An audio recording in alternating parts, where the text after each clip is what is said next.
Whatever you are doing right now, I want you to stop just for a moment. Close your eyes. I want you to take a deep breath in through your nose. Exhale through your nose. Take another deep breath in through your nose. And exhale through your nose. Now I want you to take your awareness down to your left foot. Don't think about your left foot. Actually, pull your conscious awareness down into your left foot. Without moving your toes, what do your toes feel like? Can you feel the pinky toe, the big toe? Do you feel any pain anywhere in your foot? Can you feel the pressure of your foot on the sole of your shoe or on the floor? Do you feel any pulsating of your heartbeat?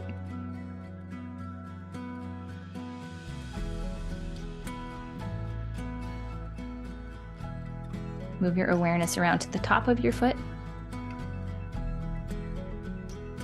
And I want you to visualize what your foot looks like.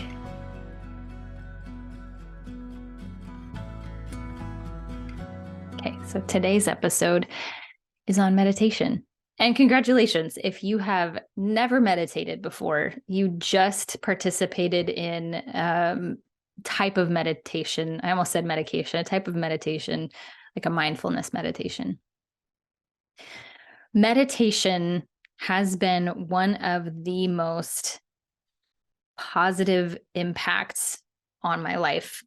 As I developed a meditation practice over the last couple of years, I have been so surprised by what meditation has contributed to other areas of my life. So before I started meditating, I thought, I'd heard the science behind meditation. I had heard that meditation reduces stress, that somehow it helps you rewire your thinking, pay attention to your thoughts. It helps you get in touch with your body, all this stuff. And I thought that meditation was just for the sake of the, 10 to 20, maybe 60 minutes of meditation. I thought it was just for that.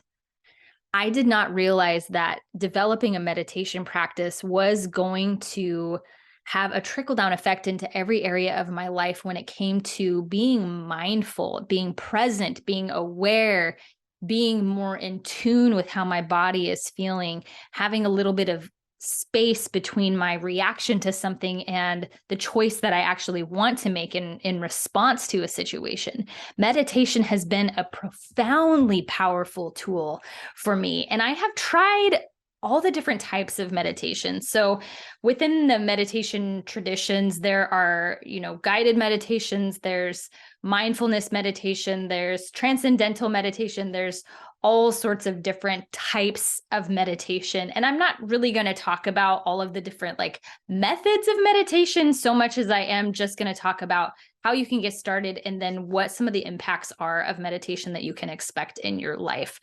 So meditation, you can look in any of the mindfulness traditions or even within religious texts, and you can see that meditation has been a practice that has been around for thousands and thousands of years. So this is nothing new. There was information that people had about the positive benefits of meditation thousands and thousands of years ago. Modern science is kind of just catching up now with what ancient wisdom told us about the positive benefits of meditation. So they have been able to hook people up to brain imaging tools and heart rate tools, et cetera, to be able to actually measure the impact of meditation in those moments. And what they have found is really astounding.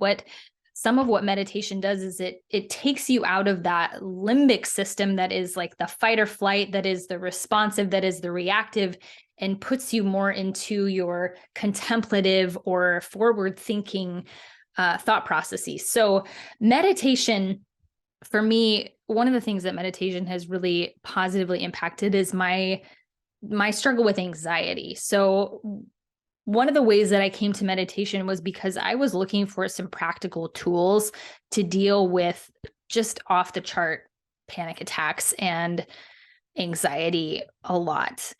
And I didn't feel like I had the tools necessary to deal with those things. And then it probably was like the first, this is what it was. My introduction to meditation was a yoga class. And in that class, the first yoga class I ever went to, I felt connected to my body in a way that I don't think that I really ever have. It pulled my awareness, like I did in that little introductory exercise. It pulled my awareness into different parts of my body. So when I was holding a pose, I was really concentrating on what it felt like in certain muscles in my body. I was really concentrating on my breath. And then as we did the closing shavasana, where you're just laying there breathing, is when I just started to cry. So I was able to have this connection between my consciousness that really only ever lived in my brain, in my head, into my entire body, and opened up this doorway of communication and connection between my brain and my body. As I started to deal with my anxiety through a bunch of different methods, I definitely introduced like exercise into it and different eating habits. And you can go back and listen to my episode on anxiety if you want to have an understanding of some of the things that have worked the best for me to deal with anxiety. But when it comes to meditation, I started to just find like videos on YouTube on guided meditations. I downloaded, half a dozen meditation apps.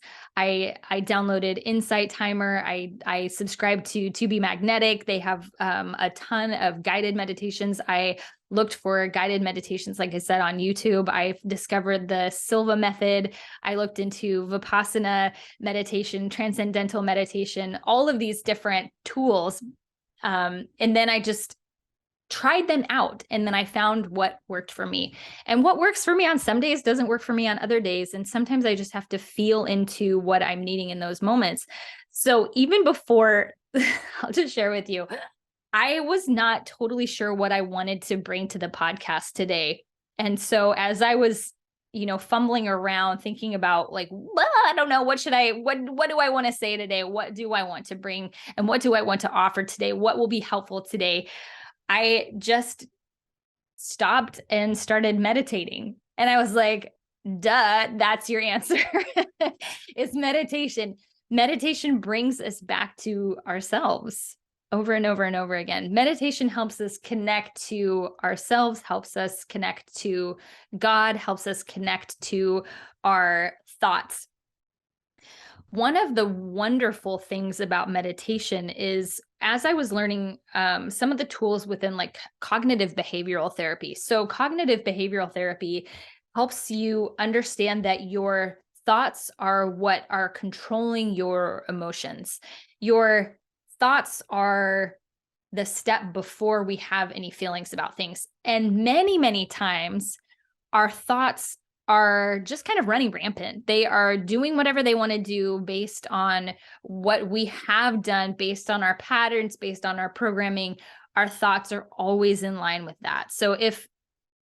And we are largely unaware of the thoughts that we have that are contributing to how we're feeling. So before I understood and started practicing these mindfulness practices, I couldn't understand why I felt like my emotions were so out of control. And I don't even mean that externally I looked like I was out of control. It wasn't about that. It wasn't the display of emotion on the outside that people were like, whoa, she's out of control. It was this internal feeling of, I don't understand why I feel the way that I do, and I don't understand how to change it. I don't understand why I can't seem to get a grip on how I'm feeling about things and why I'm responding in the way that I am, especially in ways that seem out of proportion for what the circumstance calls for. And I do think that a large part of that out of control feeling that I had was because I didn't know how to pay attention to what I was thinking about. I just thought that I was at the mercy of whatever was happening outside out here in my circumstances. I was just always living in this response, this reaction state to whatever was happening in my life. When I learned how to develop this mindfulness practice is when that all changed. The mindfulness practices, the meditation practice has brought so much calm, inner calm, and it has enabled me to learn how to like turn the volume down on some of that internal chatter. Meditation is not about not having any thought. It's not about that at all. If it was, there are very few people that really ever are successful at meditating. Meditation, I think the way that I just said it with like turning the volume down on our thoughts is a great way to talk about what meditation really is.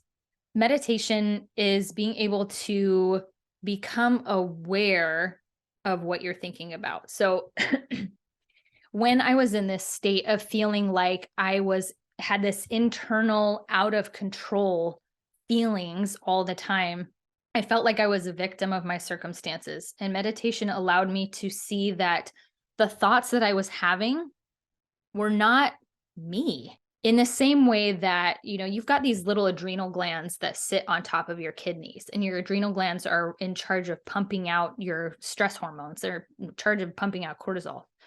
Your lungs are in charge of bringing in the air and processing it and exhaling. Your heart is in charge of pumping blood around your body and giving the oxygenated blood back into your system and taking the unoxygenated blood into your heart, et cetera, et cetera. So all of these systems like pump things out as they're supposed to.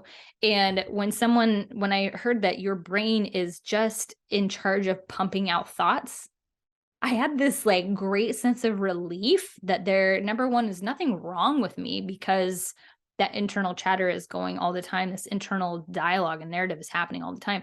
But that also, just because it's pumping out thoughts doesn't mean that the thoughts it's pumping out are true or helpful. So it's just doing its job, pumping out thoughts. It's taking in information all the time, and it's synthesizing it, it's alchemizing it, it's filing it away, it's trying to decode what it sees out here in our circumstances based on our own experiences, based on our programming, based on our wiring, based on our personality, and pumping out thoughts that are consistent with those things. Our brain is really good at pumping out thoughts that we have always thought. Our brain is so good at just continuing the habits and the patterns. What meditation does is it allows you to almost like pop above the thoughts and just watch yourself having the thoughts. So it's like standing by and watching your brain pump these thoughts out. And then from that place of awareness, you get to choose if you still want to have your brain pump out those thoughts, or if you want to co-create a new internal reality. And this is so very exciting.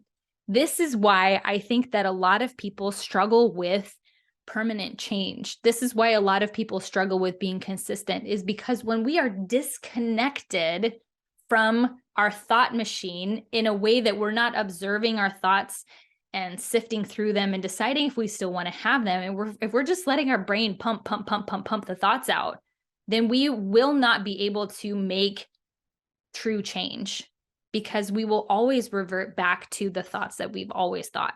Developing a meditation practice is what is going to give you greater self-control, because you are going to be able to watch yourself experience things and think things and then be like, oh, that's interesting. I wonder why I thought that. I wonder why when that person said that thing, I felt like this in my body, why I felt really defensive. What's the thought that I had about what they said? Is it threatening my identity? Is it threatening my ego? Is it threatening the pattern that I have created in the story that I've told myself? Oh, that's interesting. It's a way to not to be disassociated from our experience, but it is a way for us to detach enough for us to become observers. It's a way for us to become the watcher of our thoughts, to the witness. The witness is your soul, is that part of you that is boundless, is that part of you that's not bound by time or by matter. It's that part of you that is eternal. It's that part of you that knows what your purpose and your path is. So when we can not be in conflict with our body, but in coordinated effort with our bodies to create the lives that we want, that's when we can have real change and real positive impact. I want to share a personal story with you about when I really understood the power of a meditation practice. Many of you know that my daughter passed away last year. What I don't know that I have talked about very much is what that experience was like to hold her as she died.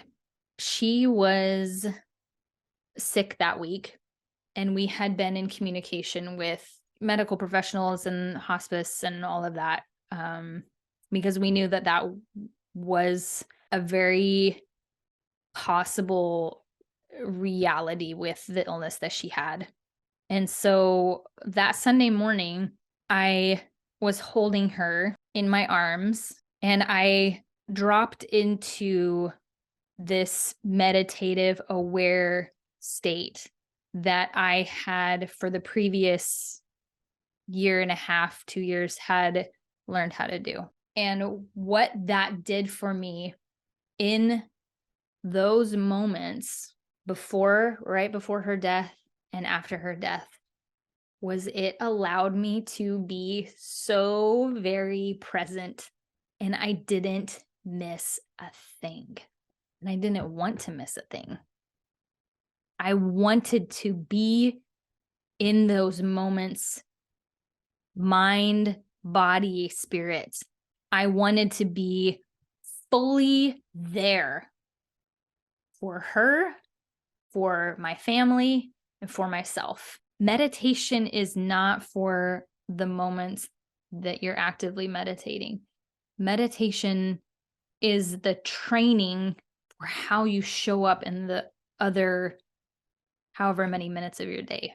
Mindfulness and any practices that pull us into being more self-aware and more mindful is what creates the most presence in our lives. It's that training ground to knock us out of our rumination about the past and our imagination about the future, and it just pulls us into this now, this right here, right now. If being present is hard or scary, no, I won't say if, I'll say when. When being present is hard or scary, because the emotions that we're feeling are so intense. Whether they're emotions of sadness, or we're feeling abandoned, or we're feeling lonely, or we're feeling angry. If we do not learn how to be present with whatever we're feeling, we are cutting ourselves off from our humanity. I'm so profoundly grateful for the practice and developing the muscle of mindfulness and meditation for the moments as I helped my daughter transition from life through death to the other side. Because there wasn't anything in me in those moments that needed to get away. There wasn't anything in those moments that I needed to escape how I was feeling. And I will never forget those moments because of how deeply present I was. And I am so grateful for that, because I will never have those moments again. And they are tucked so deeply into the most sacred memory banks in my heart. And I'm so grateful for a meditation practice that gifted me with the power of presence in those moments. So if you are interested in being in your life more, if you are interested in learning how to be very present, if you're interested in learning how to feel whatever you're feeling better, I highly recommend investigating what type of meditation practice will work for you. Just try some stuff out. Just try it out. I mean, go to YouTube and type in a 10-minute mindfulness meditation or 10-minute breathing meditation. I will say, like, the 3 things that worked the best for me is finding a song that doesn't have any lyrics to it. If you can look on, Spotify or Apple Music to find like a meditation song, or sometimes I'll find a piece of classical music that isn't too varied so that it's distracting, but it's level enough that I don't have my attention drawn to it periodically throughout the song. So I'll find a song that I really, really like, and I will listen to that, and I'll set my timer for 20 minutes and just breathe. So I listen to music. I sometimes will count my breaths. So I will deliberately, very mindfully breathe in through my nose, breathe out through my nose, and just count. So I'll do that for 20 minutes. There are some videos that you can find on YouTube where they will do the timing for you of the breathing, and they have, a set time limit for that. Those are really helpful. And then I also sometimes we'll use guided meditations. You can find these on YouTube, no problem. Or there's plenty of apps like the Calm app. Waking Up with Sam Harris is really good, or Insight Timer. There's a lot of really great guided meditations. What I would recommend is that you find a meditation that has visualization in it. I have found that meditations that have visualization aspects are some of the ones that have opened up the doors the most to some of my unhealed parts of myself, some parts of myself that I've been hiding, or they also have been really helpful when it comes to things like forgiveness. So any visualizations within a guided meditation is really, really helpful. And this one I don't use a ton, but you can do walking meditations as well. What I like about just really sitting and feeling all of like the itchy things, or all of these like parts of my body that want to move, I'll let myself shift and adjust as things are a little bit uncomfortable, or scratch an itch or whatever. But it is really fun to just observe what comes up when I ask my body to be still, and I ask my mind to be still. And again, it's not like pushing away all of your thoughts. It's really about becoming an observer. And when you find yourself thinking things and you're like, oh man, like I thought I was doing so good, and here I am thinking about things again. Zero judgment for yourself. Just notice, oh, okay, like I thought that, and now I'm going to go back to observing my breath. I'm going to go back to just a peace and a calm. So there's no judgment if you when you have thoughts continue to bubble up and you find yourself getting stuck on them. So just get started. Start with like 5 minutes a day. Work yourself up to 10, 15 minutes, 20 minutes. Occasionally bust out an hour if you can. Just really challenge yourself to start that, and commit to being consistent with it. So sometimes when we try to develop habits, we make these habits based on what our ideal is, not on reality. So we have like, I'm going to start a meditation practice, so I'm just going to make a goal that I'm going to meditate every single day, twice a day for an hour each time. Okay, you will most likely, if you are like 99% of the population, you are going to just give up on that goal really quick, and you're going to burn out on it. So just what I recommend doing is, even if it's 1 minute once a day, just commit yourself to doing that, because in those moments, it's more important for you to develop the consistency and starting to train your brain on what to expect than it is for any like big goal within the goal per se. So set yourself up to be successful in starting a new habit, a new meditation habit. Allow yourself to just do it once a day. The way that I do it is, as soon as I wake up in the morning, provided that I don't have to use the bathroom first. Sometimes I do, sometimes I don't. Most of the time I don't, but I will just sit up in bed without even getting out of bed. I'll sit up in bed. I will light my incense and I will meditate for 20 minutes before I even get out of bed. And I have found that if I get out of bed and I start doing other things and I am going to like try and bring myself back to do meditation, it won't get done. I get too distracted on things or something I needs my attention or whatever, and I don't end up doing it. So that is what I have found works for me, is that right away in the morning, I do my meditation. This is also just like the way doing this also a wonderful byproduct of that is that you don't look at your phone right away. I mean, I look at my phone to set my timer, but I'm not getting on any of my apps. I'm not checking my email. I'm not checking my text messages, nothing. I am meditating first thing. And it's just a really wonderful way to connect with yourself. It's a really wonderful way to connect with God right away, first thing in the morning.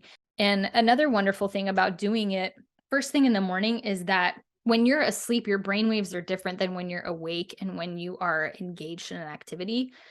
And there is this, I cannot remember for the life of me what each of the brainwave states are called, but when you're sleeping and then right as you're waking up and right as you're falling asleep, you're in this kind of like still slower brainwave state, and it makes it easier to dip into a really good meditative state.